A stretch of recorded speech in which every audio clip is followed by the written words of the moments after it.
Ser Más Sevilla, 96.5. Cuenta con la SER. Pase lo que pase. En Radio Sevilla, Zafarrancho Vilima.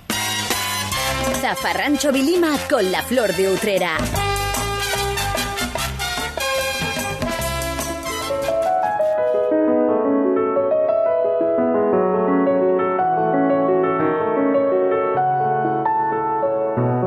Daniel, de que vas a decir la verdad, solo la verdad y nada más que la verdad, estoy prácticamente convencido. De lo que no estoy tan seguro es de si lo juras o lo prometes. Yo creo que comprometer es bastante para que la gente no sepa cuáles son mis ideas religiosas. Lo de juro o prometo debiera estar francamente prohibido. ¿Por qué las tienes? Hombre, hablando en serio, porque supone una declaración que según el artículo tal y cual de la Constitución no tenemos obligación de hacer. En el último revuelo que se ha formado en la toma de cargos en el Congreso, casi nadie cayó en la cuenta de que la fórmula juro o prometo es anticonstitucional. Pero yo por usted hago lo que usted quiera. Yo juro y prometo. No, te preguntaba si tenías convicciones religiosas. Sí, ya las he dicho. No las tengo. Pobrecito yo. Ya me gustaría tener una parcela allá en el cielo, en la otra vida. Hay personas que usan muy alegremente las palabras agnósticos y ateos como si además fueran sinónimas. El campo de las palabras es tu especialidad. Bueno, claro. Es lo único que sé hacer. ¿Agnóstico o ateo, por tanto? No, yo soy ateo. El agnóstico tiene una puerta abierta, ¿no? No, yo soy ateo. Me molesta especialmente la religión en mi vida y la intromisión de la religión en la vida privada de la gente. Estaría prohibida, vamos, por mí estaría prohibida. Usted reza en casa, se pone el velito en casa, el crucifijo en casa, todo así. La vida pública estaría más despejada. Pero sin haber puesto una inyección en su vida, alguna vez sería practicante, aunque solo fuera porque era el orden establecido, ¿no? Hombre, como todos, el día de Reyes Magos, ¿a quién se le ocurre ser republicano? Y luego fui educado hasta la primera comunión llegué. Lo que no sabía mi familia es que sería la primera y la última. Pero llegué, cogí mis regalos y luego poco más. En casa hemos sido todos así. La formación se hereda mucho, como usted sabe. Bueno, por cierto, ¿nos vamos a hablar de tú o de usted? Creo que siempre te ha molestado que te hable de usted, ¿no? No, que va, ¿no? Como usted quiera. A mí me parece muy... Hay una tribu de pequeños filósofos en Cortegana, Sierra de Huelva, que tienen un poquito mi edad, quizá yo un par de años más, y se reúnen en noches de verano en el castillo de Cortegana, que usted conocerá. Y como aquella zona tiene una influencia catalana muy fuerte por la industria del corcho relacionada con el envasado del cava de los viñedos catalanes, ¿no? Y tiene de hecho se le llama la Barcelona de la Sierra, en cierta manera. Y tiene unas costumbres impregnadas, y una de ellas es ir a beber champán, que ahora hay que decir cava, a lo alto del castillo mirando las estrellas.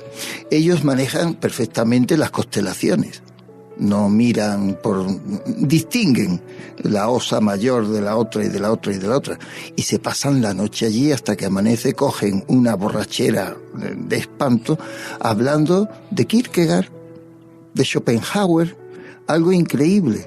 Un profesor de filosofía no llega a ese nivel que tienen allí los filósofos de Cortegana.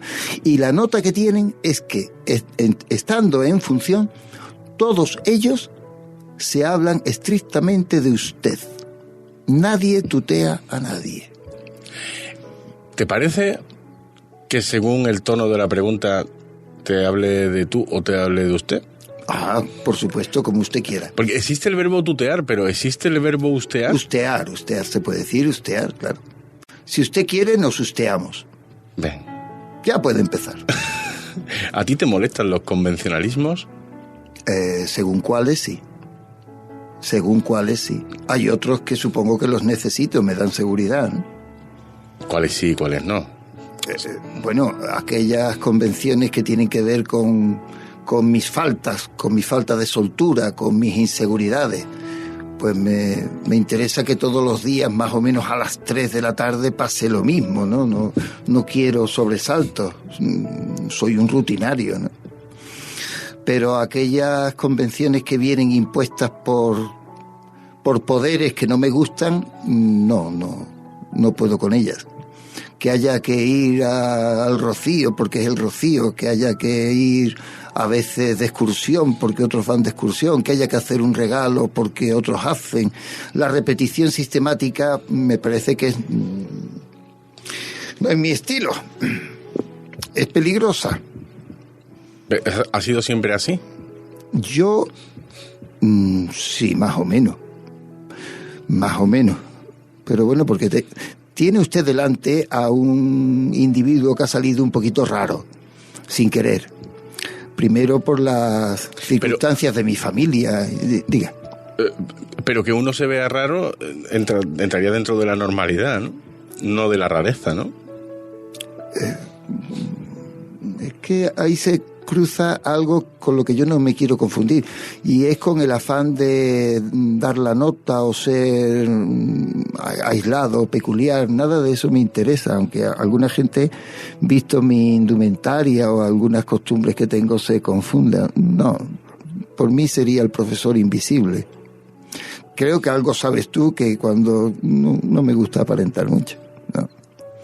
Lo que pasa es que la vida es una ecuación, un resultado entre lo que tienes cuando naces, cómo te has ido haciendo y aquellas ideas que se te van pegando. Entonces, mis convenciones han sido las de mis ideas y por etapas en la vida, pero creo que en tu caso será igual cuando tengas mi edad, y en el de todo el mundo es así, ¿no? Mis convenciones en mi tiempo de las ideas rojas en el Partido Comunista, pues yo como todos, la barba, fumar muchos ducados, decir tacos continuamente, llevar ese aspecto, mientras otros se vestían de hippies. Empezaban a aparecer ya los rockeros del pantalón tejano, las tribus urbanas ya estaban. Esos son convenciones, yo he estado en ellas, claro. Luego fui el profesor enrollado, aquel que empieza a dar clase y quiere tener la misma edad que su alumnado. Esa batalla dura poco, pero vamos, yo la hice, yo la intenté, y ser un poco el mayor de la clase. Ahí sí que yo decía a mí de tú, como hablaban de tú al César de Roma. Morituri te salutan. Y quise ser un modernito, claro. Y luego me fui haciendo más convencional, porque me di cuenta que aquella batalla contra el tiempo era imposible. Basta que tengas un hijo, que tengas un nieto, ya te vas poniendo en tu sitio. A empezar por el principio. ¿Tú te criaste en una familia numerosa? Mucho, sí. En el barrio del Arenal. Sí. ¿Cómo fue tu infancia? Mi infancia fue una infancia como desperdiciada, porque la calle Galera, donde yo me crié, pero de eso me enteré después, es una calle que ha tenido una enorme importancia en la historia de la intracultura sevillana. Por alguna razón que nadie me ha sabido explicar, las azoteas de la calle Galera, había un par de ellas, que para lo corta que es la calle ya es mucho, donde se reunían cuando llegaron las modas de los grupitos de 3 guitarras y una batería, a imitación de los Beatles. Por allí ha pasado gente de nombre posterior. Allí está Gualberto de Smash también, y grupillos cuyo nombre yo no recuerdo, pero que cuando yo era chico, desde casa, desde el piso, oíamos ese ruido de fondo sin saber muy bien lo que era. Porque la parte negativa de mi educación en la calle Galera, que yo no le he reprochado nunca a mi madre, era que como éramos 8, nosotros, en vez de relacionarnos con los críos y crías de fuera, y con los gatos y con las pelotas y las gamberraillas que se hacen entonces, pues teníamos que cuidar del que era más chico, de la hermanilla que venía más chica o quien fuera, y nada, mi madre proponía siempre juegos de mesa. Así que siendo una calle muy interesante, tan cerca además de algún ambiente, porque estaba al lado del mercado de entradores en la calle Pastor y Landero, que entonces tenía una verdadera vida. La calle Adriano tenía una entrada y salida de transporte de camiones muy, muy interesante, donde hay esa vida, hay pequeña delincuencia y hay jaleillo. Incluso cuando llegaba la temporada de toros en la Maestranza, allí había gente que sí podía, desde a ver quién se cuela en la Maestranza o a ver quién arranca algo, una propinilla, vaya usted a ver, ¿no? Porque venía gente de dinero, que venían a restaurantes y hacían la vida que... O sea que había mucha vida en el Arenal, por algo la cantó Lope de Vega, el Arenal, y lo cantó también Cervantes. Aquello, en la calle Galera, yo enfrente, teníamos una casa de citas. Mi padre y mi madre no quería, hablar de eso, ¿no? Pero allí se veía que entraban varones solos y que salían más o menos al rato, y era una casa de citas, de prostitución. ¿Pero tú te criaste entonces? Entonces yo me crié arriba, en una camilla, mesa camilla aburrida, con un parchís que daba para jugar a 4, con juego de ajedrez, con juego de cartas, porque mi madre temía que al salir fuera pues nos cogiera un coche, pasara algún peligro. He dicho que yo no me quejo, porque eso me dio también quizá otras ventajas después, porque de esa educación sale un niño que tiene poco poderío físico. A mí nunca me hicieron un magué, yo tardé en aprenderme las pequeñas travesuras que aligeran el crecimiento de un chaval. Yo en eso fui muy lento. Fui el último del barrio en ponerme pantalones largos, con eso lo digo todo. Y el último en ponerme un tejano, un pantalón vaquero. ¿Eso ponía sobre tu cabeza un objetivo? Y eso era, ¿fuiste víctima del acoso, matones? Eso era un trauma.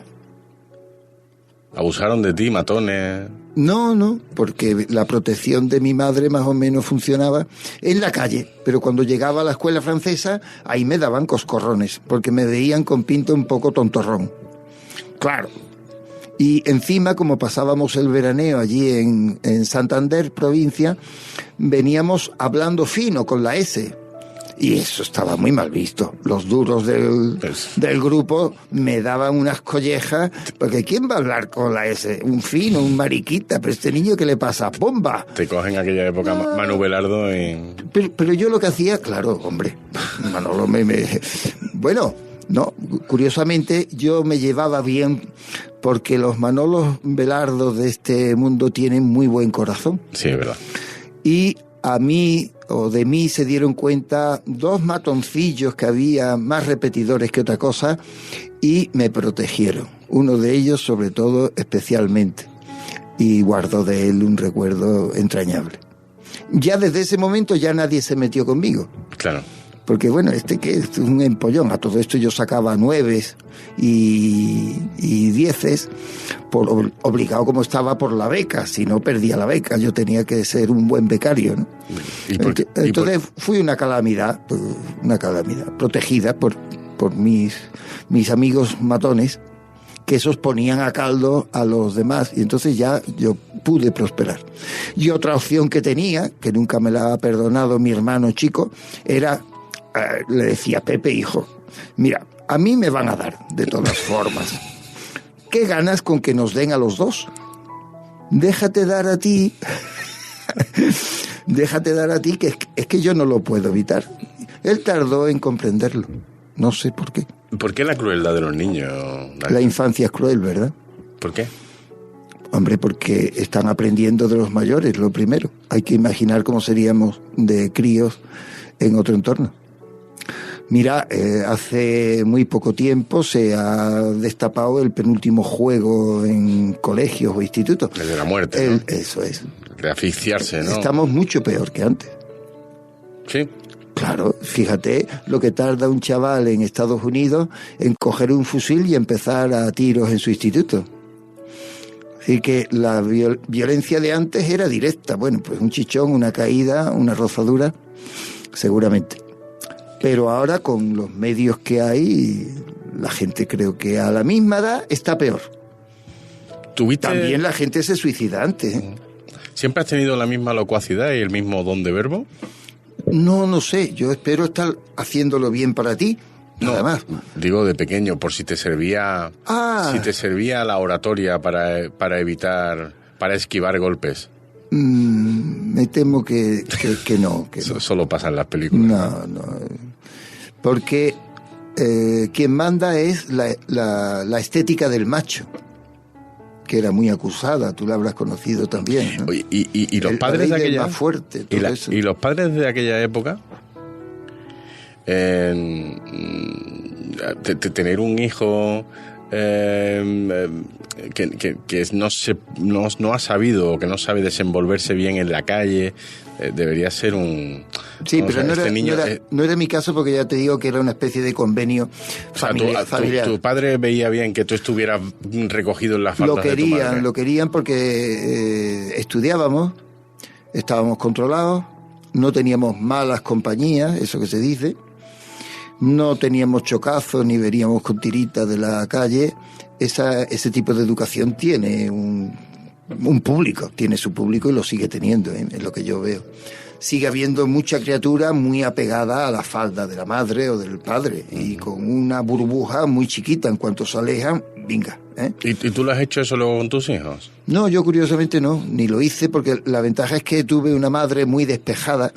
Eso que tú has dicho de a las faldas de tu madre, bueno, pero mi madre era como una buena hembra que tenía ubres para todos. Y entonces todos queríamos chupar un poquito de la teta, pero no había nadie especialmente destacado. Había que repartir, ¿no? Mi madre había que repartirla, porque 8 allí queriendo teta, pues imagínate. Entonces ninguno salió especialmente enmadrado. No. Salimos con unas limitaciones, bueno, porque la vida aquí en Sevilla se vive en la calle, la infancia se cría en la calle y te pierdes mucho si estás sin ese mundo. Se te nota algo cursi, algo pacato, timorato o vergonzoso, sales sin remedio. ¿Era un matriarcado lo que tú vivías? Bueno, por el horario de mi padre, que cuando él trabajaba tantas horas... ¿Qué hacía tu padre? Claro, pues hacía ropas, todo tipo de ropas, en una almacenes Hickox, que quizá te suenen, o almacenes Semengar, que fue junto a Itasa la penúltima fábrica de ropa, no de tela, sino de confección que hubo en Sevilla. Entonces a mi padre le daban el bono para comprar ropa, yo creo que a precio de costo, y por eso nunca teníamos un pantalón vaquero, un tejano. Y estaba, como se decía, casi de sol a sol. Era el típico padre que cuando llega la madre dice: no habléis porque está tu padre, que está mucho tiempo. Ese rol, ¿no? Uh-huh. ¿Tu padre se traía trabajo a casa? Se traía trabajo a casa, o sueldo, que especie, como tú has dicho. Nos aseguraba la ropa. Pero claro, lo que no nos aseguraba era la moda que nosotros podíamos querer.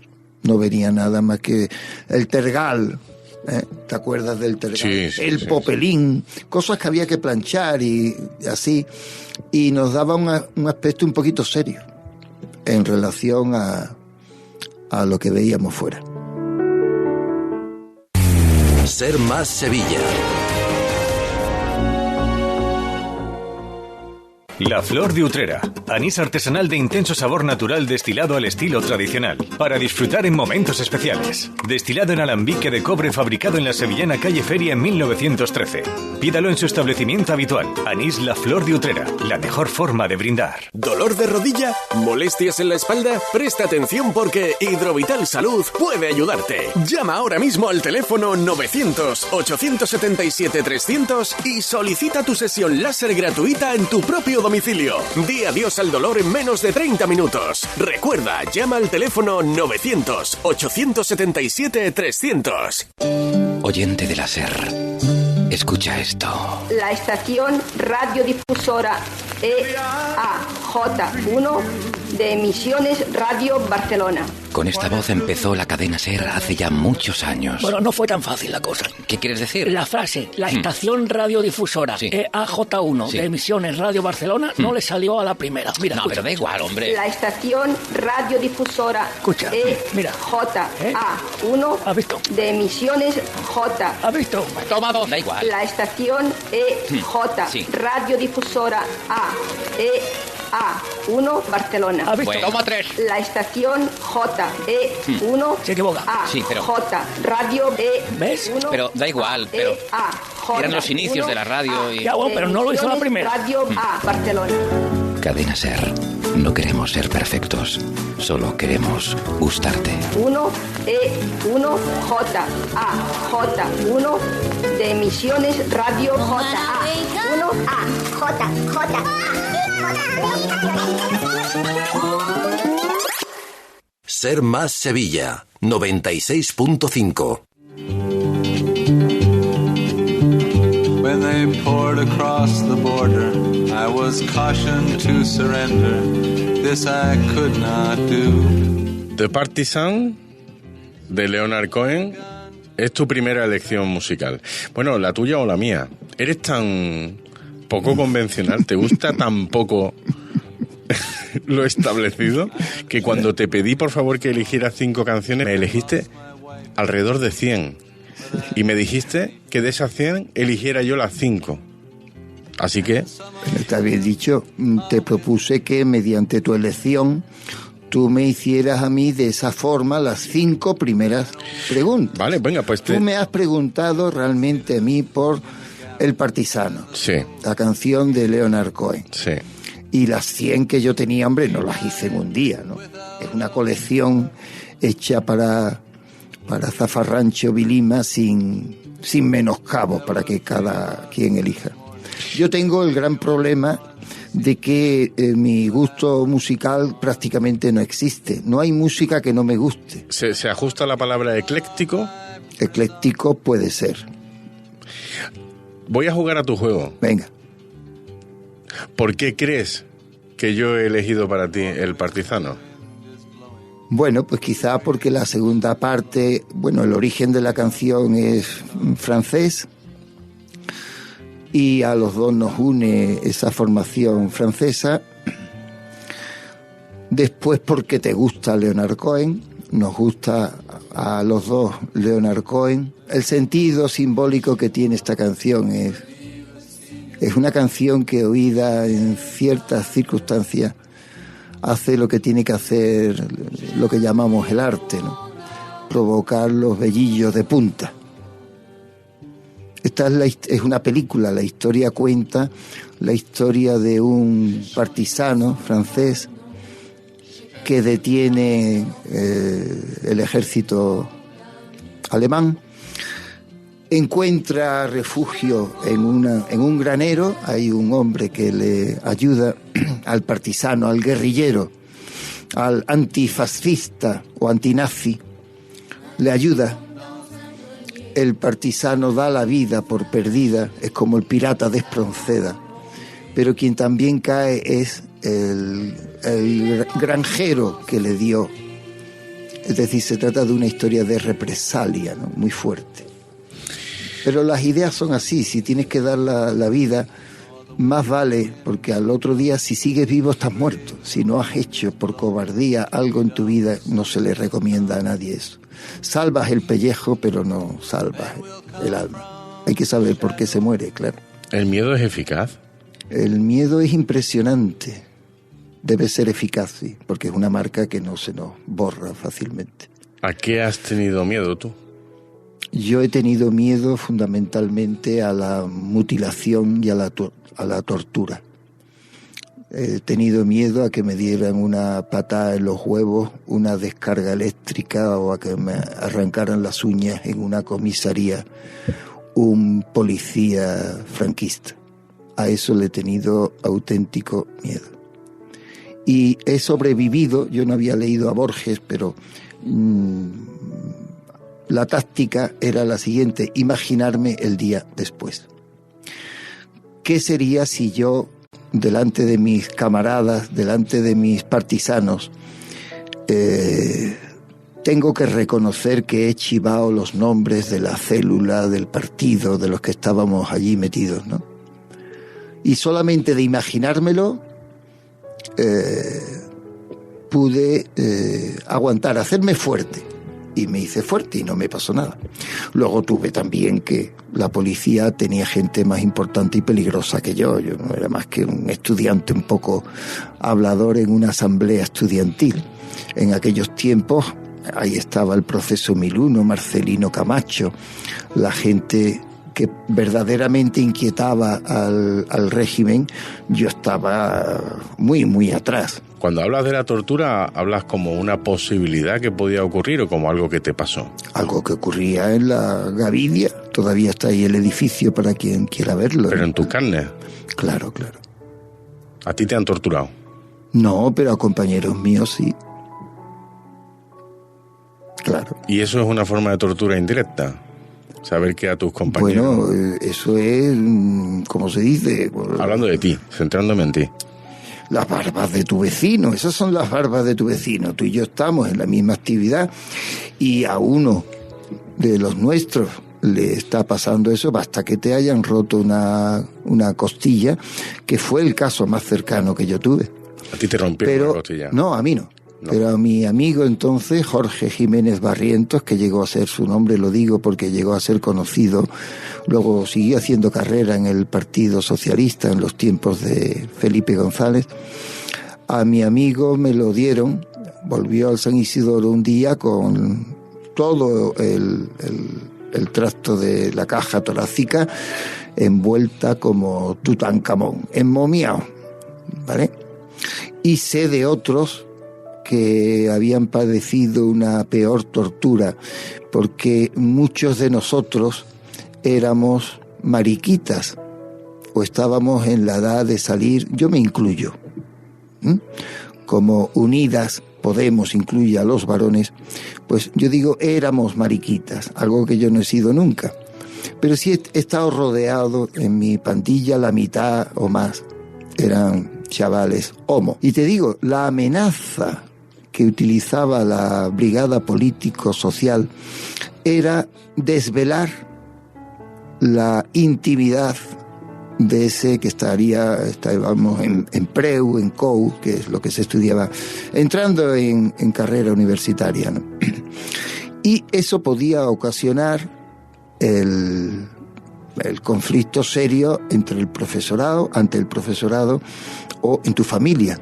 Eso sería lo que hoy se llamaría no salir del armario, sino que te dieran el empujón y cuando tú menos estás preparado para que... Un jurado promete que te pillaría con muy mal. Te quiero decir que las torturas fueron de varias maneras. La que a mí me tocó, porque tuve suerte y cuando venían yo me quitaba de en medio, y ya te digo, porque no era el primero, sino... A mí me quitaron de en medio de otra manera. A la altura de las carreras duraban 5 años, estando yo en tercero, en abril, en el medio, en la mitad de la carrera y del año, me quitaron el certificado de buena conducta política y social, que significaba que me quitaban también el hacer la mili como alférez, lo que se llamaba la mili de complemento que hacía la clase estudiantil.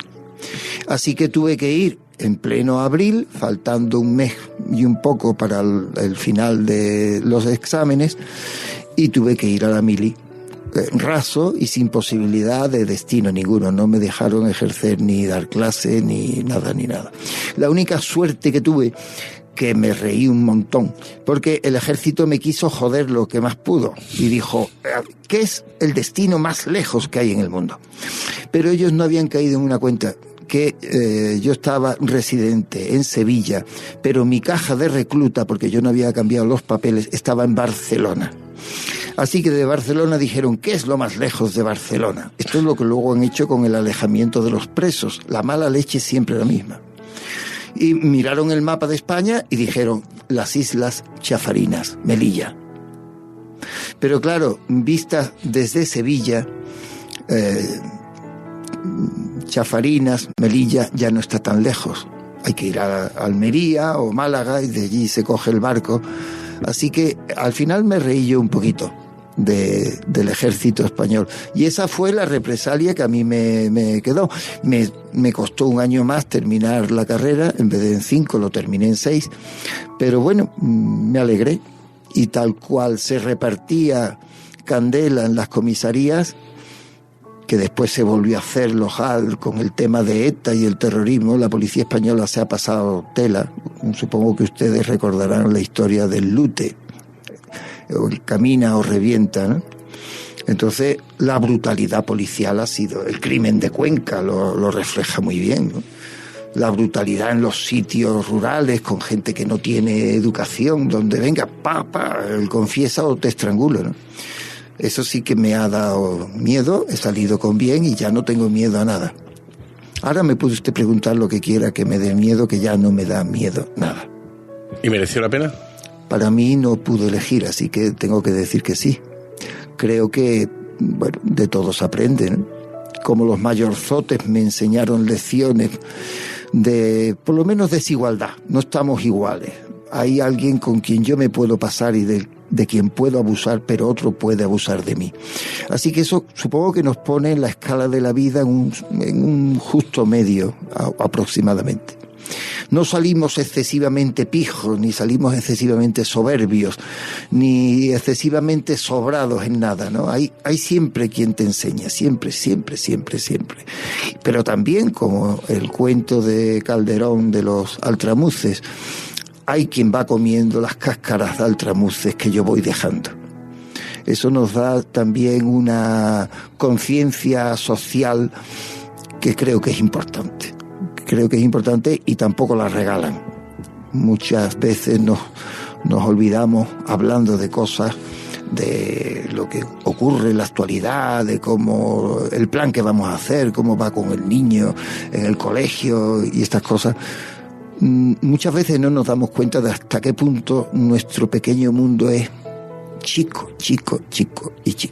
La misma democracia que presume de ser una institución inclusiva, que abarca, que incluye, a quien le llega en el mundo la liturgia de la papeleta, de la cortinilla que se cierra, de la urna de metacrilato. Si lo pensamos, todo eso es un desarrollo intelectual que nada más que ya en el Sáhara, a 200 kilómetros de aquí, ya tiene otra lectura. En un sitio donde todas las mujeres, para votar, si votan, tienen que ir por una cola y otras por otra y no juntarse unas con otras.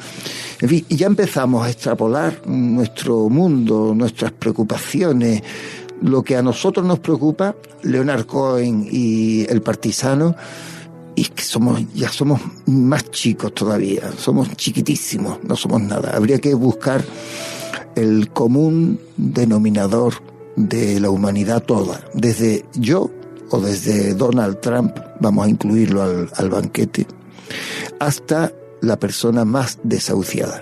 Y probablemente un día no tendremos ideas que no sean universales, que no sean para todo el mundo. Luego elegiste la docencia. Sí, la docencia me eligió a mí porque con este discurso que estoy haciendo, que usted me oye, pues claro, ¿dónde va a ir uno? Alguien así es incapaz de crear una empresa, de ser lo que hoy se dice emprendedor. Yo no me veo fijando un sueldo, diciendo cuánto vale algo. No me veo como empresa capitalista, porque otra cosa no tendría que ser así, ¿no? Así que pensé que lo mejor era servir al Estado, que es lo más bonito con sus defectos. Mira que la policía es también parte del Estado, pero el Estado es mucho mejor que el Corte Inglés o que Zara, que cualquier marca que antes o después lo que beneficia o lo que saca de beneficio traca, para mí, ¿no? Siempre hay alguien que se lo queda. El Estado es bonito Y mi sueño es que el Estado sea cada vez más bonito. Y por eso no elegí profesor. No hubiera yo dado clase en una academia Julio César o en un San Francisco de Paula, en absoluto. La formación de las élites no me ha interesado nunca, entre otras cosas porque las élites tienen medios para recibir la educación que les falta, con clases particulares, academia, todo eso, ¿no?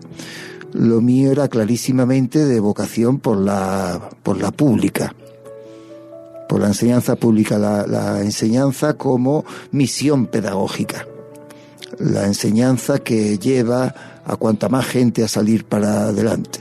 Y si yo tenía 28 en una clase, como mucho que suspendiera o repitiera para para septiembre 1 o 2, pero el lenguaje costalero, 2 para arriba, valientes. Por eso, cuando he vuelto al instituto donde yo me eduqué, al San Isidoro, que era ese instituto el que yo conocí, un instituto potente, solidario, todos juntos. En el San Isidoro ya se había instalado ese mal endémico en la enseñanza pública que se llama la excelencia. La lucha por el tableau d'honneur, la lucha por la 10ª y la 1000ª. Así que ya yo conocí un estudiantado distinto. Mi chavalería en segundo de bachillerato, que era el equivalente al COU, en preuniversitario, había una insolidaridad terrible, nadie ayudaba a nadie en un examen, nadie pasaba una pregunta y lo daban como normal, no eran malas personas, es que se consideraba ya de mal gusto que una persona ayudara a otra, porque podía estar perjudicando a un tercero simplemente. Y si de esa 10ª o 100ª dependía el tener o no acceso y por tanto trabajo, pues todos daban por bueno que esa era una competencia leal, no desleal. Pero claro, ahí el viejo profesor que yo era, el rojete, el participativo, el a ver qué hacemos, no tenía nada que hacer. Ni mi lenguaje siquiera, porque no digas nada que no entre en el programa de selectividad. Se puso un sentido de lo utilitario y de lo práctico tan enorme que cualquier digresión te llamaban la atención ellos mismos. Te decían, bueno, eso, caso real, un día en pleno curso pues se dan los premios Princesa o Príncipe de Asturias, se va dando el premio el Nobel de Literatura, y recuerdo un año haber dedicado yo una clase especial. Era el turco Omar Pamuk. Sí, es Pamuk, que siendo turco pone en cuestión la Turquía que él conoce. Y siendo Nobel, aunque no escritor en castellano, en español, bueno, mi obligación consideré que era al día siguiente, en todos mis cursos y también en el preuniversitario, hacer un breve esbozo sacado de la Wikipedia y de lo que yo podía saber, en fin, de quién era. Como otro día lo tuve que hacer con Cavafis y con Odiseo Elitis, quiero decir, con Elitis, también griego. Entonces, eso que para mí era una obligación de profesor, resulta que es una improvisación, porque claro, evidentemente ni Elitis ni Pamuk iban a entrar en selectividad. Así que con ese criterio tan utilitario, yo ya me fui preparando, me dije a mí mismo, Danielito, no te queda ya demasiado en este ambiente, ¿no? Aparte de haber servido, por lo tanto, al Estado... Al rey, yo he dicho siempre. Sí, yo he servido al rey en los sitios más raros. Cerca de las 3.000 no he estado, pero me ha faltado poco. En Chafarinas, sí. Bueno, pero en Chafarinas, esa fue mi mili. Quiero decir que sirviendo al rey, que es como llamo yo también a mi funcionariado docente, me han gustado estar en barrios mal vistos, mal dotados, con gente que no tenía familia con antecedentes, con gente en casa que no tenían libros, porque no había libros más que los de texto, o si acaso los álbumes de los cromos, cosas así. Entonces, ese cuerpo a cuerpo a mí me gusta mucho. ¿Cuál es el mayor premio que tú te has llevado como docente? Esa misión pedagógica que te digo. Yo he querido a mis cursos y creo que mis cursos me han querido a mí. Nunca les he dado la vaselina, nunca he regalado notas, y entre otras cosas porque siempre los he querido medir con el mundo que tienen después. Que tú vengas de las 3000, que vengas de Bellavista, que vengas de Santa Aurelia, no quiere decir que yo tenga que paternalistamente verte.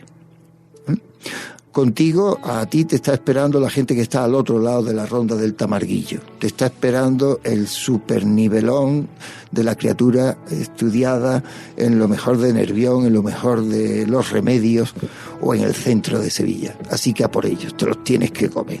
Y o estudia o te doy un cero pelotero que no veas. Ahí no hay piedad. Entre otras cosas porque estás ocupando una plaza que podría ocupar otro. O sea, lenguaje con ellos duro, pero me han entendido siempre porque somos animales, también tú y yo. Y notamos cuando alguien nos riñe o nos espabila por nuestro bien, o cuando a alguien lo de la sangre con la letra con sangre entra, es verdad unas veces, pero otras veces hay que la gente abusa del castigo, que el docente o la persona mayor se pasa, ¿no? Y yo nunca me he pasado. Y siempre he tenido eso. A gala nunca me ha interesado el primero de la clase. Yo sé que ese me seguía, iba solo. Yo tenía que estar con el último, o el penúltimo, o con una línea media para sacar.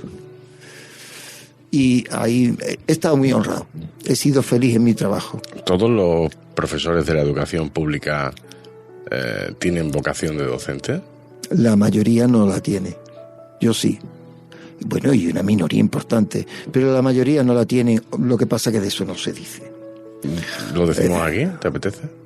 Bueno, yo ya lo estoy diciendo, pero vamos a compararlo con quien tiene, bueno, alguien tiene 2 hijos y le pregunta típica, ¿quién quieres más? Nadie responde a eso. Sin embargo, algo nos dice que en el mundo de los afectos no hay 2 categorías iguales. A alguien tienes que querer más, o porque fue mayor, o porque lo pasó peor, o porque te necesitó, por lo que sea, si son 2 hijos, ¿no? Un hijo y una hija. En la docencia ocurre lo mismo. Hay una obligación de decir que sí queremos la docencia. Pero primero vamos a dejar fuera carreras que han visto en la docencia la única salida. Muy propio se daba en carreras científicas, matemáticas. Pero latín, si usted no quiere entrar en un convento o decir la misa, ¿qué va? ¿A dónde va con eso? Entonces, hay mucha oferta de trabajo que en otros sitios no hay. ¿A dónde va quien ha estudiado filosofía y es licenciado en filosofía? O entras de, no sé, tertulia en una cadena pública, pero solo habrá hecho Sabater y 4 más, ¿no? Son pocos, las plazas que hay para eso son pocas. Y quien estudia eso, clásicas, historias arqueológicas, la ciencia más pura, pues el sistema docente nos da para vivir, aunque sea rebajándonos, nos rebajamos un poquito y ya está. Otra cosa es, Álvaro, que en el contacto humano y en el desarrollo de la docencia te llegue a gustar. En muchos casos, la educación se llega a hacer vocacional, eso es verdad. Porque hombre, tiene un componente humano que no lo tiene un tornillo, un ladrillo, una transferencia bancaria. Es evidente, estamos trabajando con material humano y en general la gente que me rodea es humana. Y también era humano ese profesor de matemáticas célebre, a ti te habrá pasado, que se enrollaba y no paraba. Ese sí que daba la clase para el primero y que le seguía. Pero en el fondo no le faltaba el sentido de tenéis que venir aquí, porque esto es lo que os está esperando para ser competitivos. Sin paternalismo. Ser Más Sevilla, 96.5. Cuenta con la SER. Pase lo que pase. La Flor de Utrera. Anís artesanal de intenso sabor natural destilado al estilo tradicional. Para disfrutar en momentos especiales. Destilado en alambique de cobre fabricado en la sevillana calle Feria en 1913. Pídalo en su establecimiento habitual. Anís La Flor de Utrera. La mejor forma de brindar. El aficionado al fútbol de Sevilla elige cada día Libre y Directo para estar informado sobre todo lo que quiere saber del Betis o del Sevilla. Se emite de lunes a viernes a las 3 de la tarde en Radio Sevilla y en Ser Más Sevilla. Libre y Directo es el programa líder de la radio deportiva de nuestra ciudad desde hace 25 años. Con Santiago Ortega, Manolo Aguilar, Florencio Ordóñez y Fran Ronquillo. La mejor información, el análisis más certero, las opiniones más cualificadas y siempre con un estilo libre y directo. Cuenta con la SER, pase lo que pase. Ser Más Sevilla, 96.5. Cuenta con la SER, pase lo que pase.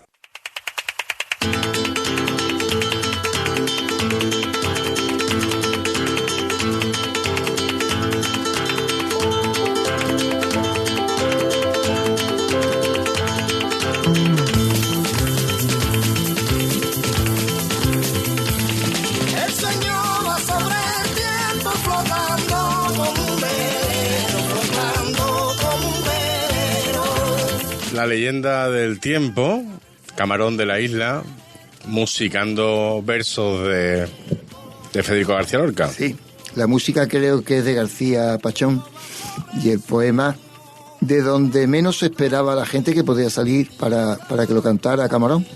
De así que pasen 5 años, la novela de teatro más surrealista que ha escrito Lorca, por supuesto, y casi nunca se ha escrito. Pero es curioso porque la perla más rara puede encontrarse en algún sitio.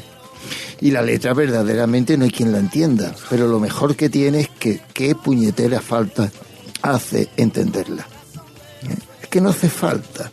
Es preciosa la letra y la edición de Camarón, hombre. A Camarón le coge ahí en todo lo alto. Poco después ya empezó él a notar la enfermedad que se lo llevaría, ¿verdad? Y ahí está todo. En general, en todo ese LP, en ese disco, eso no tiene desperdicio. No tiene desperdicio. ¿A dónde te lleva esta leyenda del tiempo a ti? Bueno, me recuerda a mi tierra andaluza. Como yo tengo el problema de ser trilingüe en materia de tierras y recuerdos, tengo un DNI que dice nacido en Barcelona, en tal y cual. Tengo una madre que me trajo al mundo con su parte de sangre montañesa, Santander, ahora Cantabria, y la bendita tierra que habito, ¿no? Y siento en Camarón mi amor por las letras. Mi oído no es bueno, pero estoy todo el día cantando. Y tengo fama entre los míos de estar siempre con los cascos puestos inalámbricos. Por eso, como tú dices al principio, 100 canciones, ya que hay de todo. Esto es una Macedonia. Me trago todo, absolutamente todo, a distintas horas y momentos. Me gusta bailar. Bailo igual agarrado que separado, que sevillanas, como lo que sea, me da igual, ¿no? Porque no tengo inhibición. Eso es verdad. Eso es verdad. Inhibición ninguna. No la tengo. Quizá debería tenerla. No me vendría mal. ¿Podríamos hablar incluso de exhibicionismo? No. La palabra es histrionismo. Ajá. Histrionismo. ¿Que viene de? Que es... El histrión es especie de bufón, tal, que es un cómico integrado en la vida de corte. Los bufones de los Austria, de la casa de Austria, eran bufones todo el día. Y en Shakespeare, en el Rey Lear, aparece el bufón, que es el personaje secundario con el que el rey se entiende y contrapone sus ideas. Ese no necesita estar en escena. Digamos que está haciendo un pequeño teatro continuamente. Y yo sí soy histriónico. Yo sí soy histriónico. Hace ya mucho tiempo que me di cuenta de que yo no me vestía, yo me disfrazaba. Y yo no tengo en casa un espejo sino un camerino, eso sí. Soy muy teatral o presumido, como se puede decir en ese tipo de cosas. Pero soy persona tímida, no. Lo que hago es preparar una obra cada día, más o menos parecida, y salir a escena, considerando la escena la calle. El haber dado clase y el ponerte delante de tantos ojitos multiplicado por 2, claro, a mí me han preguntado de todo, eso de dónde lo saca, esto de esto, de qué. Mira, todo está comprado en el Jueves, en los chinos, en tiendas de segunda y tal, por referirme a la ropa, ¿no? Pero simplemente un profesor como yo, cuando nadie lo hacía, no había carril bici y íbamos al instituto en bicicleta, pero encima manteniendo el sombrero que no se volara. Ahí aprendí yo a almidonarlos para que no se me fueran por el Paseo Colón allí con un ventarrón. Llegar impecable, porque dar clase no puedes llegar con un ciclismo que te haga sudar y tal. Entonces yo fui muy pronto haciendo cosas que había gente que no hacía. Pero claro, ¿y yo por qué no lo iba a hacer? Yo que iba a coger un coche, el autobús, yo tenía mi bici. Entonces yo he ido adaptando mi vida a ese tipo de exigencias, ¿no? Abrigo, llueve, en fin, la ropa nos protege. Yo he tenido que dar esa respuesta y lo he tenido que hacer al margen de lo que hubiera en un escaparate o de lo que dictara lo que se llama la dichosa moda, que me parece una atrocidad, ¿no? Y entonces así me he podido quedar como algo particular, pero no por tu ego. No por mi ego. De otra manera es que no me imagino, la verdad, no me imagino con unos pantalones con la cinturita baja y enseñando la hucha, no me imagino. No he tenido edad de perforarme la nariz ni las orejas, como sí hacía mi ganado en clase, ¿no? Ni de tatuarme, mucho menos, ¿no? Yo he estado fuera de todo eso y decidí un día que tendría un modelo más o menos en el cine de años 40, 50, el primer cine en blanco y negro y galanes. Yo no tengo cuerpo de galán, pero bueno, para mí Gary Grant como modelo, Gary Cooper, sí que sirven, ¿no? Gargable, que decían las abuelas.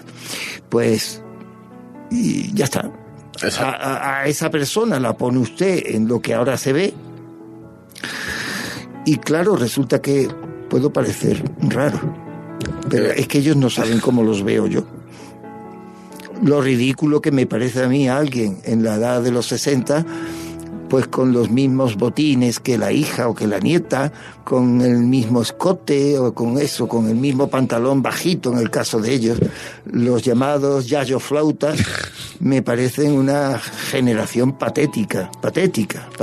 Lo más que podemos hacer es llevar la edad de la generación a la que pertenecemos. ¿Sabes qué me pasa muchas veces contigo, Daniel? Sí. Cuando estoy contigo, que me pregunta mucha gente que quién eres y por qué vistes así, y yo no sé nunca qué responder. Ya, creo, en parte te he dicho un poco, una respuesta. Yo creo que la ropa, también la tuya, y de quien pregunte, es una armadura. Cada uno tenemos esa armadura. Lo de menos, casi, es el principio. Vestirnos para proteger el cuerpo. Vale, hace frío, hay que taparse, de acuerdo. Hace calor, lo contrario, de acuerdo. Pero no iba por ahí. Fundamentalmente nos defendemos. Lo mío es una defensa, un mecanismo de defensa. Y para que me quieran. La pregunta no iba por ahí, ¿no? Ah, ¿no? No. Vaya, el profesor cuando alguien Lebrato... está un poco gaga. Vaya. La pregunta es que cuando alguien me ve contigo y me coge en una parte... Sí. ¿Quién es ese señor que va contigo y por qué viste así? Yo no sé qué responderle, pero no sé qué responderle a ellos. Yo entiendo que tú viste así porque te sale de los cojones y ya está. Y me gustaría que ellos no tuvieran que preguntármelo, lo dedujeran directamente. A eso me refería. Yeah. Eso es difícil, te lo van a seguir preguntando. Porque si vieran a Cristiano Ronaldo vestido como tú, no me lo preguntarían. Claro, es la extrañeza. En comunicación hay una regla que cuanto más infrecuente es el mensaje, mayor es la comunicación. Por eso una muletilla no comunica nada. Lo que se ve habitualmente son muletillas. Y yo no. Yo cogería a esa persona que supuestamente cree que es normal o tal, y que el raro soy yo, y yo creo que tardaríamos 2 minutos en ponernos de acuerdo y las cosas en su sitio. Ten en cuenta que yo no soy de sé tú mismo, yo nunca he predicado eso, ni tampoco creo en la diferencia. Mañana llega otra bendita sociedad y yo doy toda mi ropa porque nadie pase frío. Que hay que ponerse el uniforme, me lo pongo sin ningún problema. Yo me estoy midiendo, yo soy el resultado de alguien que se ha medido, hombre, primero con mis incapacidades físicas. Si a mí un día empieza a caérseme el pelo, la cabeza ya empieza a decirme, bueno, igual estoy mejor, me anticipo, en vez del peine, me peino con Gillette Super 5, que hay ya maravillas, ¿no? Y soy un guapo, o un calvo, quiero decir, un calvo interesante, no un guapo, un calvo. Era un pelao, ¿no? Lo que en Sudamérica se conoce como un pelao, ¿no? Aquí entraron, y pelat en catalán, aquí entraron los primeros pelados, fueron futbolistas. Aquel Ronaldo que vino al Barcelona, creo, al Madrid. Pero lo que estaba diciendo que puede interesarle a la gente que te venden la idea de que comprando, adoptando o imitando perteneces. Y lo que haces es despertenecerte. A mí me da pena la criatura por cada... Y los cuento además, 3 o 4 o 5 detalles que lleva esta persona que le han dicho que lo tiene que llevar. Porque luego, curiosamente, esa persona es tú mismo, partidario del liberalismo, hay que hacer lo que cada uno quiera, etcétera, etcétera, ¿no? Menos en el tema de Cataluña, que le sale a la gente ahí, no, pero eso no. Parece que el derecho a decidir es un derecho reconocidamente universal. Por eso apenas ya se riñe y se educa a los críos desde chicos, tú lo habrás oído en tu barrio y yo en el mío, rara vez se le riñe, se le dice, niño, habla más bajo, no, ahora no puede ser. Hay una instantánea, el crío pide algo ya en el carrito y se le da, porque es que si no monta el Cristo, empieza allí, ¿no?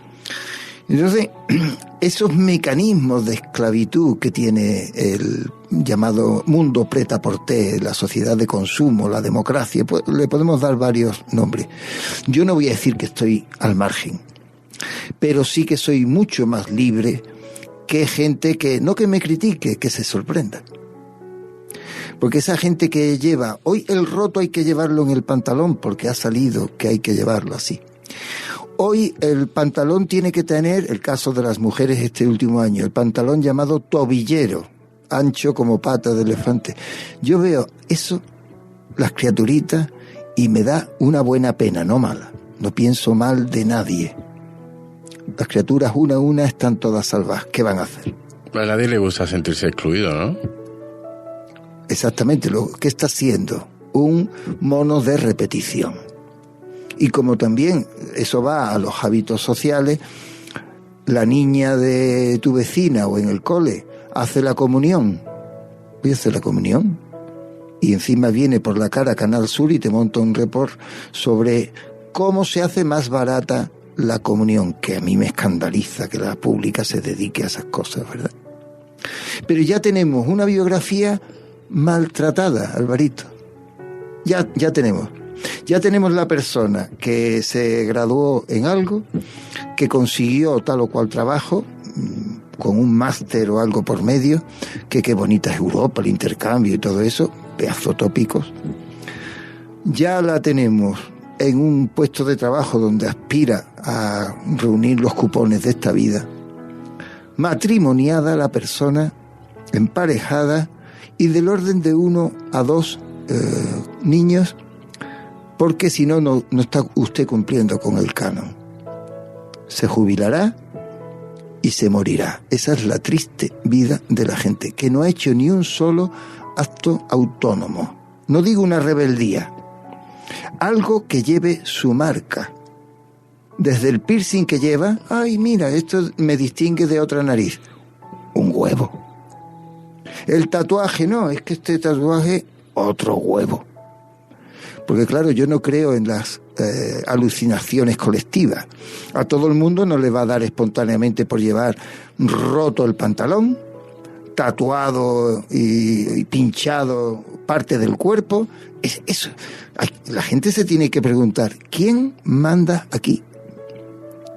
¿Qué hago yo en esta comunión? Tengo mis convicciones, podría ser... ¿Qué hago yo? ¿Qué hago yo casándome? ¿Qué hago yo en la despedida de soltero? ¿De mi amiguito del alma o no tan amiguito? Y entonces en esas, yo no digo lo que tú tengas que decir, claro, cuando te pregunten por mí, pero en esas discusiones de lo que se está hablando es de la mímesis, la imitación, que es el principal, para mí, daño de esta sociedad llamada democrática. La imitación o emulación es algo apoteósico. Cuando un creyente dice algo por fe, bien. Pero cuando alguien no creyente dice, hasta mañana si Dios quiere. Tío, ¿qué dice? ¿Cómo que si Dios quiere? ¿Eso qué es? ¿La muletilla que está pegada a la interjección a Dios? El formulismo, ¿no? Pero ¿para qué tienes la cabeza? ¿Qué quiere decir si Dios quiere? Si entre otras cosas, a Dios ya es preposición y Dios. Es decir, ¿a qué viene eso? Si no crees, eso, no tienes fe, ¿qué te pasa si tu hijo, tantos grupos WhatsApp que hay en los colegios, ¿por qué un día no se ponen de acuerdo en que las niñas no lleven tacones? ¿Tú sabes lo que cuesta subir a las niñas a los tacones para que luego de mayores, ojo, ha empezado ya el movimiento en Japón, un movimiento por change.org por el que las mujeres se confabulan a salir a la calle sin tacones? ¿Tú sabes los esguinces que provocan los tacones? Y de las dos tonterías que se pueden decir, la que digas tú y la que diga yo, la peor es todavía la que dice la mujer. No, si es que a mí me gusta llevar tacones. Mentira. Eso es un precipitado histórico, ¿no? Por decirte, una convención. Estábamos hablando de convenciones, cosas que se hacen con y sin. Lo que cuesta formar al crío en la pelota y a la niña en la muñeca, lo que cuesta luego un plan de igualdad y coeducación. ¿Estamos locos? ¿Por qué desde chica la cría no se educa a ir siempre con pantalones? No, que tengo yo una nietita que ya cruza las piernas y se pone así la falda. Es increíble. Es increíble. Gente con capacidad, con cabeza, que presume de ser de la generación de Podemos, de ser de la generación tan liberal, de estar en el mejor de los mundos. Entonces, esa parte, como es muy física, como se ve mucho, pues aparentemente me deja a mí descolocado. Pero en términos de corriente, esto es cuando uno ve un relieve encuesta, aquí en Castilleja, y vemos lo que falta es el gran valle del Guadalquivir, que se ha ido horadando. Esa cuesta nos dice por dónde iba antes el camino. Y yo tengo esa parte conservadora. Yo sí creo que había un camino por donde íbamos que no nos iba mal y que desde que han venido hábitos traídos todos de Estados Unidos y de una Europa hecha polvo, ¿no?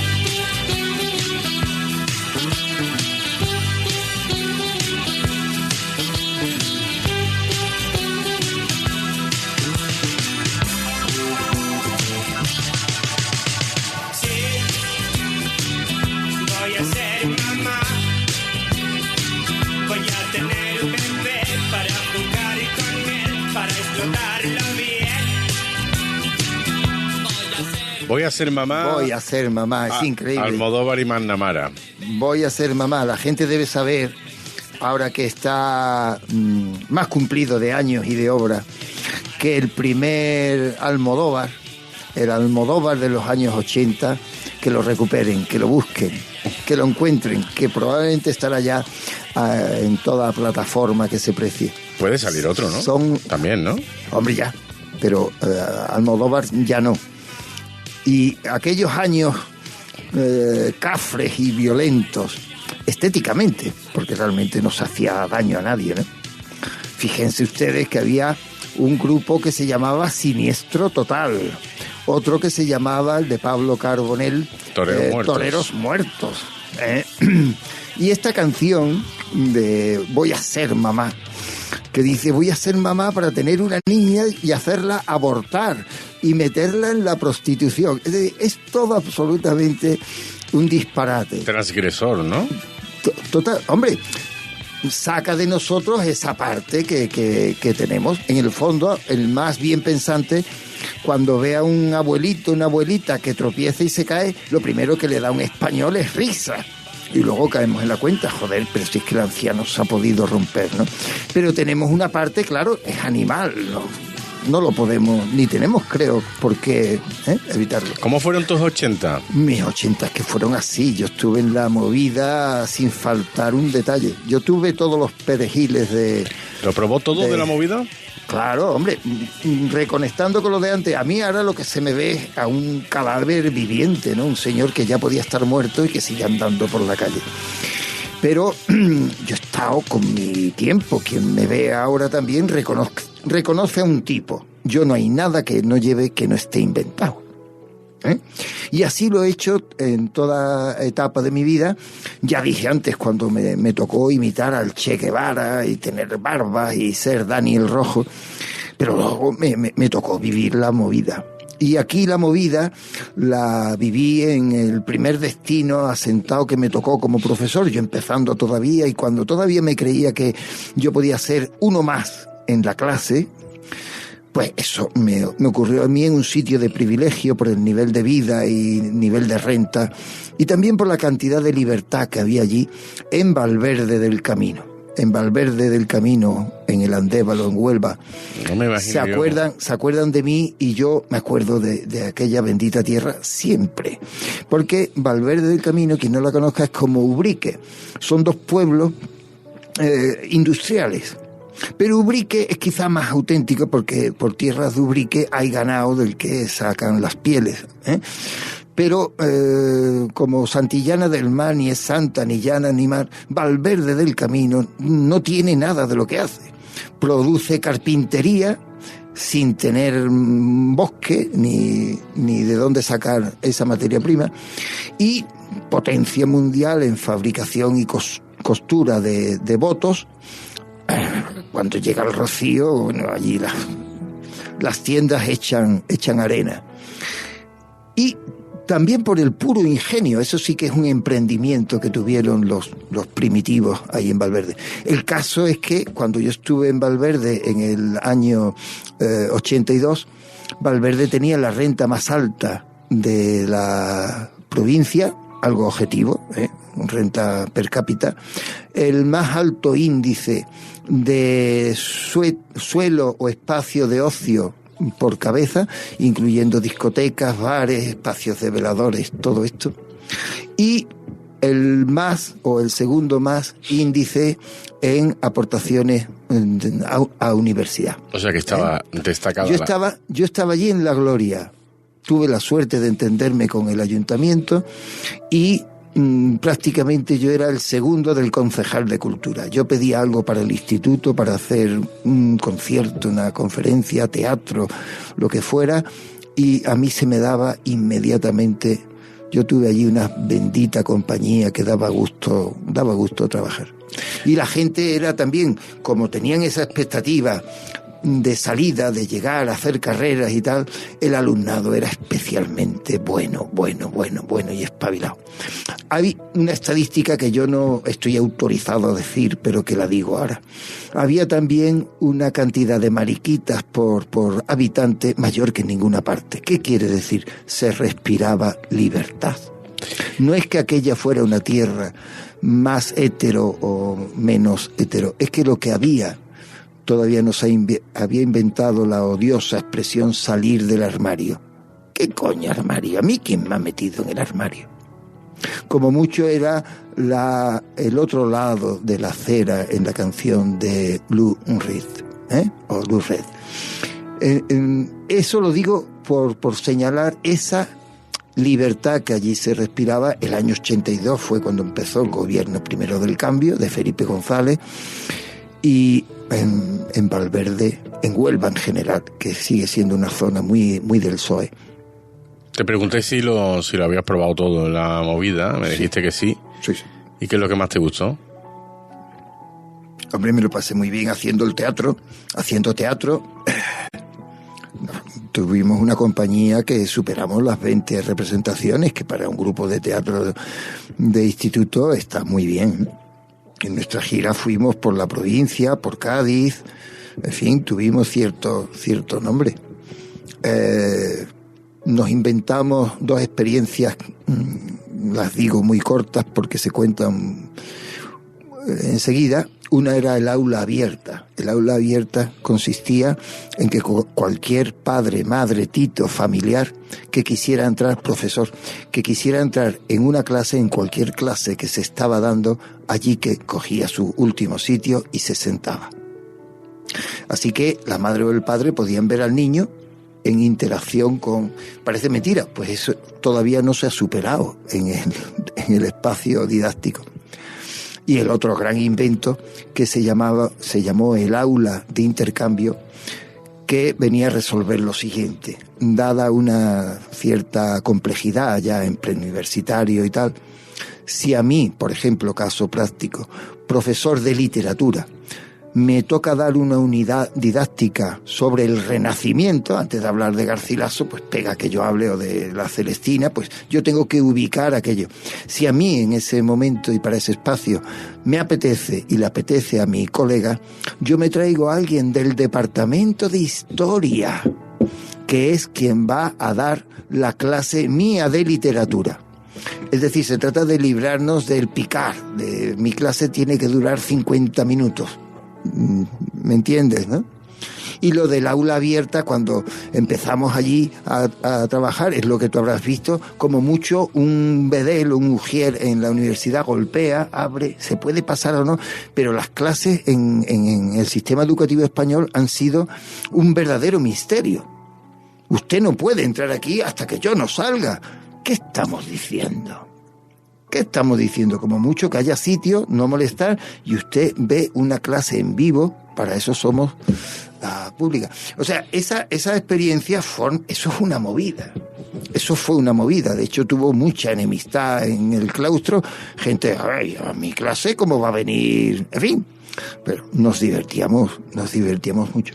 Cosa que hacíamos es que el aula de cultura se comprometió a hacer una actividad por semana. Cada semana había o conferencia o concierto o algo así, comunitario y colectivo, ¿vale? Para todo el instituto, que ejercía, claro, era como la universidad en Valverde, no había otra institución más por encima. Cualquier instituto de pueblo representa el máximo saber que hay cabe.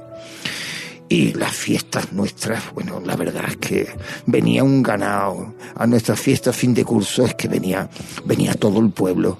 Las niñas estaban buenísimas, los niños estaban buenísimos, los dudosos estaban buenísimos, unos tipazos todavía, entonces se podía beber, ¿eh? Se despachaba alcohol en los institutos, no defiendo, ¿eh? Entiendo que ya no se despache... Pero bueno, para que ustedes se hagan una idea, que un instituto tenía un espacio lúdico increíble. Y nosotros, yo y mis 4 colegas que coincidimos, nos lo comimos todo. Supongo que esa es la movida, ¿no?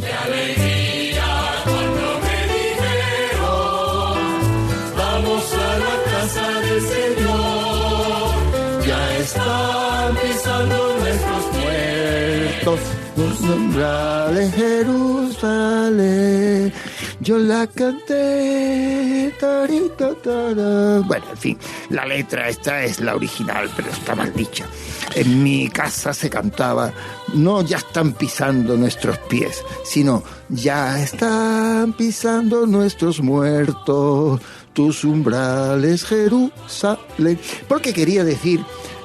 como aquello molestaba mucho al sector creyente de la familia, decir éramos chicos, que teníamos, yo sería de 12 años el mayor. Eso de ya están pisando nuestros muertos, eso sentaba fatal. Y cuando íbamos al váter a hacer algo mayor que orinar, decíamos, vamos o voy a misa, date prisa, que tengo que ir a misa. Claro, es que te estaba giñando de una manera que quien estuviera allí, en un 10 personas en tan pequeño, con un solo cuarto de baño, prácticamente mitad niños, niñas, es que no podías ni pecar, porque enseguida alguien tocaba, oye, tenías el tiempo cortado. Y esta canción de Qué alegría, cuando me dijeron, que viene de un salmo que hay por ahí en el Antiguo Testamento, pues nos pareció como el himno de casa en ciertos años de nuestra vida.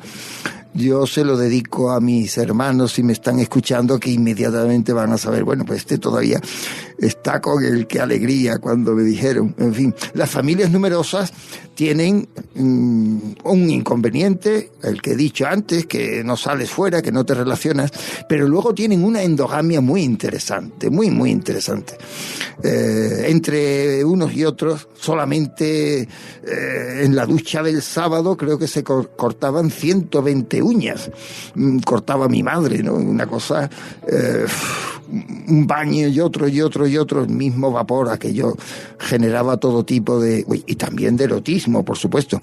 A ver lo que veíamos por la rajita del albornoz, a nuestra hermana, a nuestra prima, si venía. Bueno, una prima era un regalo de Dios, ¿no? En mi caso.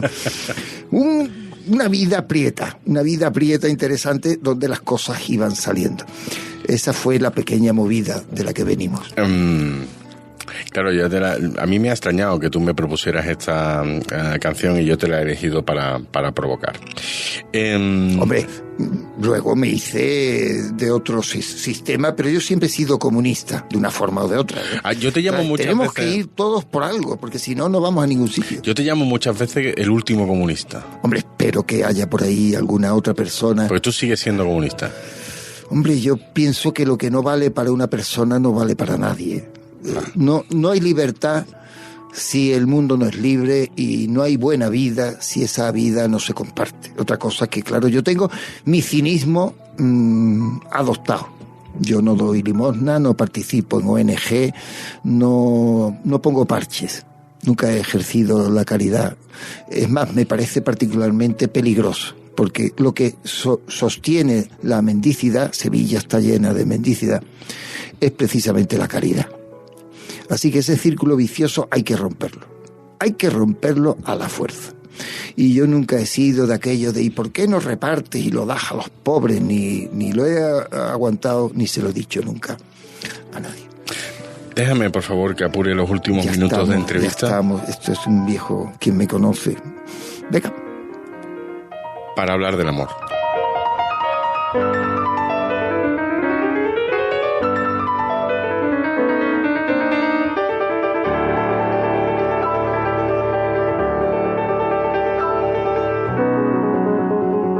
Esta pieza, que parece un gato caminando por encima de un teclado... Puede ser. Se llama Rincones de Sanlúcar, de Joaquín Turina. Sí, concretamente Fuente de las Piletas. Yo... Fuente de las Piletas. Te he elegido esta canción para que me hables del amor.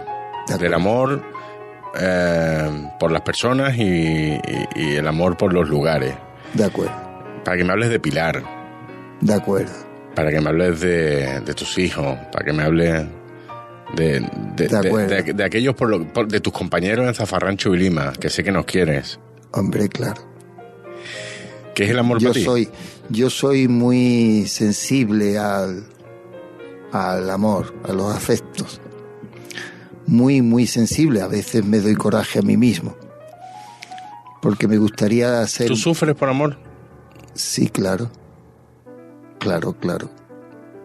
No al día de hoy ni ahora, espero.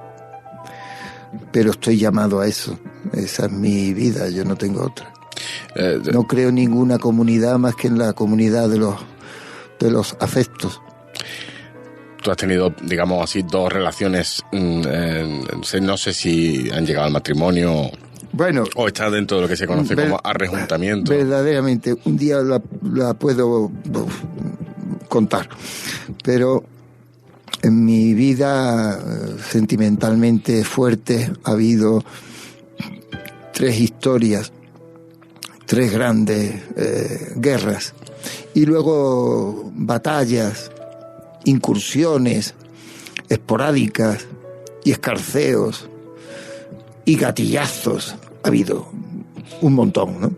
Y pelos cobrizos al aire, ¿no? Más o menos, como si fueran, ahora se venden como si fueran de azafrán. Los pelos de los huevos de varón se están exportando para que parezcan hilos de azafrán. Ajá. Bueno, pero menuda estafa. Sin irnos por los huevos. Sí. Digamos que una historia me dejó, bueno, el tiempo que viví esa historia y un hijo. Una segunda historia me dejó el tiempo que viví esa historia y otro hijo, son los 2 que tengo. Y las piletas, Pilar, es mi tercera historia potente, ¿no? Que ni pone ni quita relación ni afectos en cuanto a lo pasado, no somos personas de... Pilar y yo somos como la mitad de una alcancía, cada una parte lo que tiene en materia de personas, y juntamos. Entre ella y yo, pues hemos tenido en casa a 4 zagales. Ella venía con 2 varones, yo venía con otros 2 varones, y ahí nos juntamos en la edad de las hormonas, 4 varones, y nos adaptamos como pudimos. Creo que lo hicimos razonablemente bien, a la larga lo hemos hecho bien. Y las piletas o Sanlúcar ha sido el sitio a donde hemos podido ir. Antes estuvimos yendo mucho tiempo a la Sierra de Huelva, a Fuenteridos, una casa preciosa que se llamaba La Maga. Y Pilar siempre ha sido La Maga, de alguna forma u otra. El nombre se lo puse yo, se lo tomé a Cortázar de Rayuela, le tomé el nombre de la protagonista, La Maga, y le pusimos ese nombre. Y casi todo lo que ella hace, en cierta manera, es mágico, o si no, un poquito bruja. Y después que hemos ido a Sanlúcar, la coincidencia de que nuestro paisaje y vistas está en las piletas, que como ustedes saben, viene de Pilar. Así que vamos a cumplir pronto 3 décadas. 3 décadas ya. Sí, eso quiere decir que yo ya he dicho que a mí que me miren con presteza, porque me queda poco, supongo. Estoy hecho polvo, me debo estar cayendo a cachos. Si cumplo 30 años con una persona, ¿qué edad tendrá el profesor Daniel Lebrato? Daniel Lebrato pues tiene ya 65 años. Un chaval. Sí. Eso me dice todo el mundo. Pero tú te haces tus chequeos y todo bien. Pero yo sé que el tiempo pasa y me gusta que pase como pasa. No tengo ningún problema, además tengo todo, mi equipaje está hecho y estoy preparado. ¿Y Zafarrancho Vilima? Zafarrancho Vilima es... ¿Qué te ha dado a ti? Pues tengo que mencionar también a Rafa Iglesias, ya te veo, porque habéis venido a mi vida en tiempo parecido.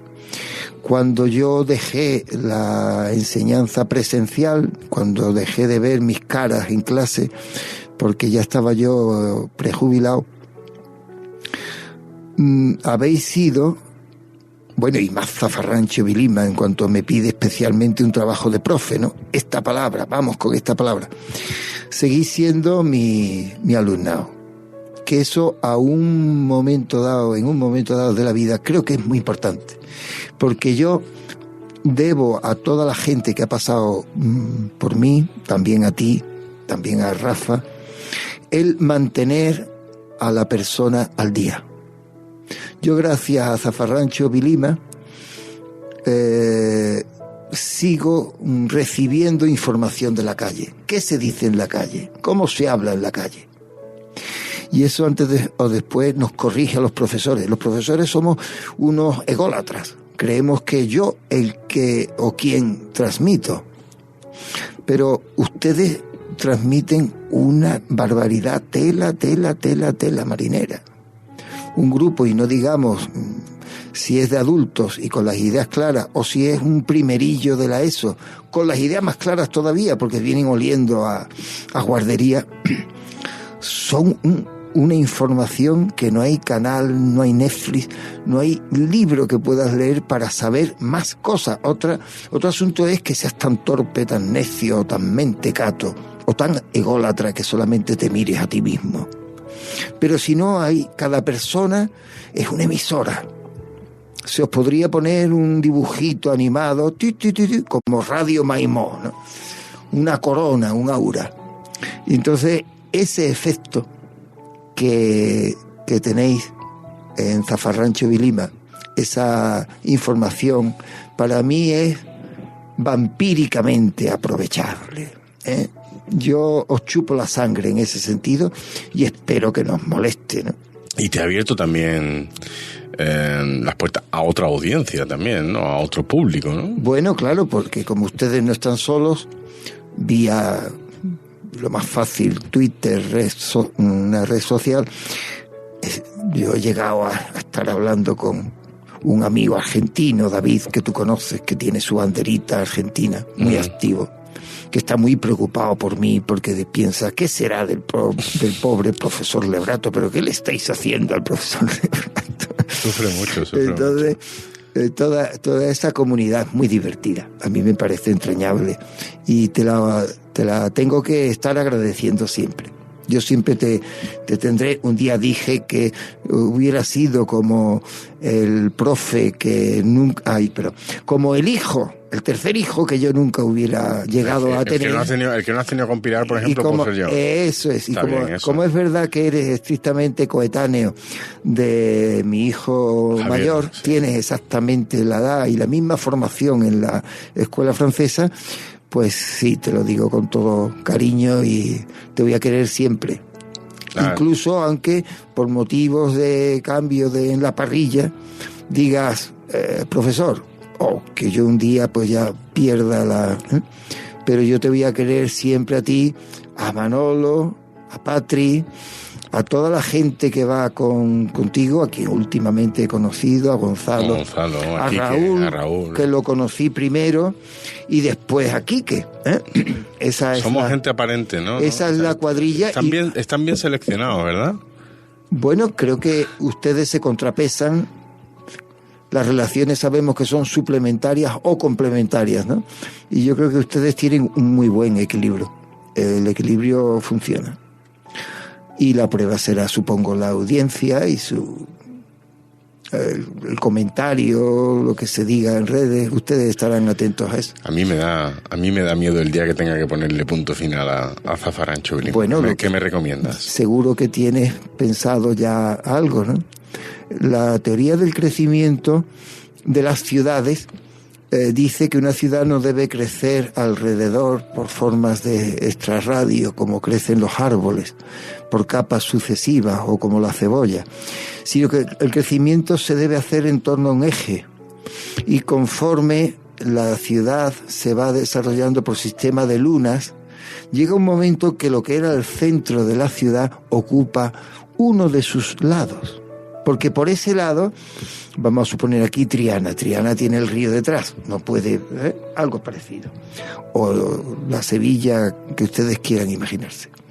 Los programas y las evoluciones se deben hacer así.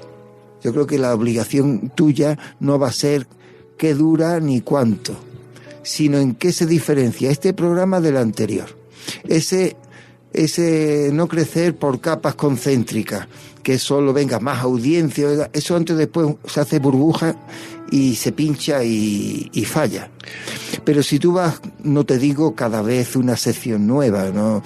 Pero si tú vas dándole, en lo que yo he visto lo has ido haciendo, incluso a nivel personal, ¿no? Ahí está Gonzalo o Patrick, que no estaban en la alineación original. O sea que tú eres bueno para eso.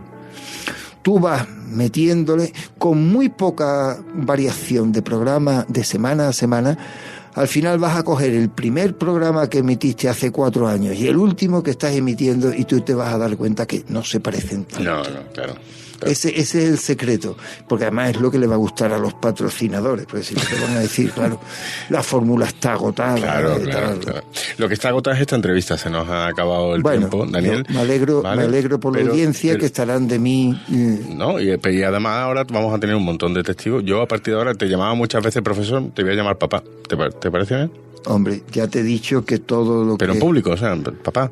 Yo te responderé con Almodóvar y McNamara. Te cantaré, yo voy a ser mamá por los huevos, vamos. Como ustedes ven, este programa antes o después tiene uno que decir algo. Porque... Te quiero mucho, Daniel. Bueno, pues lo mismo os digo.